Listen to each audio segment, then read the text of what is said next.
સુરેન્દ્રનગર જિલ્લાના ચુડા તાલુકાના ચાચકા ગામના યુવા ખેડૂત મહિપાલસિંહ રાણા અને મહેન્દ્રસિંહ રાણાએ તરબૂચ અને ટેટીની ખેતીમાં અથાક મહેનત કરીને સારો એવો નફો મેળવી આજુબાજુના પંથકના ખેડૂતોનું ધ્યાન ખેંચ્યું છે. નિવૃત્ત આર્મી જવાન એવા મહિપાલસિંહ રાણાએ આર્મીમાંથી રિટાયર્ડ થયા બાદ સુરેન્દ્રનગર બાગાયતી વિભાગમાંથી તરબૂચ અને ટેટી જેવા પાકોની જાણકારી મેળવી છેલ્લા 3 વર્ષથી તરબૂચ અને ટેટીની ખેતી કરી છે. ગામમાં કપાસ, બાજરો, ઘઉં, તલ, જીરું વગેરે જેવા પરંપરાગત પાકોની ખેતી થતી હતી, પરંતુ તેમણે આ ખેત પદ્ધતિમાં બદલાવ કરી આધુનિક ઢબે તરબૂચ અને ટેટીની ખેતી કરવાનું નક્કી કર્યું. આશરે 10 વીઘામાં ટેટી અને 20 વીઘામાં તરબૂચનું વાવેતર કર્યું છે.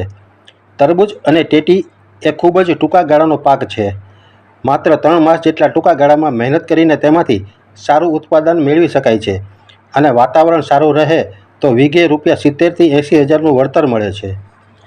ગામના બીજા પ્રગતિશીલ ખેડૂત મહેન્દ્રસિંહ રાણા છેલ્લા 15 વર્ષથી કપાસ, તલ, જીરું, વરિયાળી વગેરેનું વાવેતર કરતા હતા, પરંતુ હાલમાં તેમણે પણ આશરે 10 વીઘામાં ટેટી અને 20 વીઘામાં તરબૂચનું વાવેતર કર્યું છે. બાગાયતી વિભાગ તરફથી સહાય, માર્ગદર્શન અને સાથ સહકાર મળતા રહ્યા છે, એમ આ પ્રગતિશીલ ખેડૂતો જણાવે છે. હું રાણા મહિપાલસિંહ, ગામ ચાચકા. હું તમને બાગાયત ખેતી વિશે થોડીક જાણકારી આપવા માગું છું.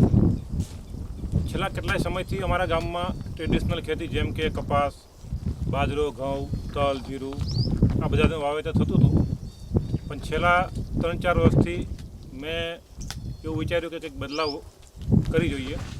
બાગાયત ખેતી કરવાનો પ્લાન કર્યો અને છેલ્લા 3 વર્ષથી હું તરબૂચ અને ટેટીનું વાવેતર કરું છું, જે ટૂંક સમયનો પાક છે અને 3 મહિનાની અંદર બહુ સારું એવું રિઝલ્ટ હોય છે.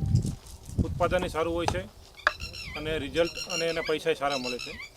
વીઘે અંદાજે સારું પ્રોડક્શન અને સારા ભાવ હોય તો 70-80 હજાર રૂપિયા સુધીનું તમને વળતર મળી જાય છે.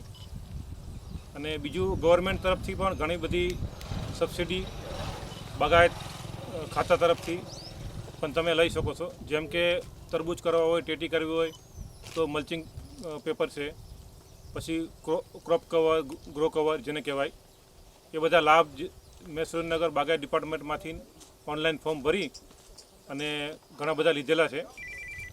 તો બાગાયત ડિપાર્ટમેન્ટનો પણ ફૂલ સાથ અને સહકાર સારો છે અને કોઓપરેશન સારું છે. હું પણ બધાય ખેડૂત મિત્રોને વિનંતી કરું છું કે તમે પણ કંઈક નવું કરો અને સારો એવો બેનિફિટ લ્યો. ગવર્મેન્ટ પણ સારી એવી બધી સહાય કરે છે, સબસિડી આપે છે.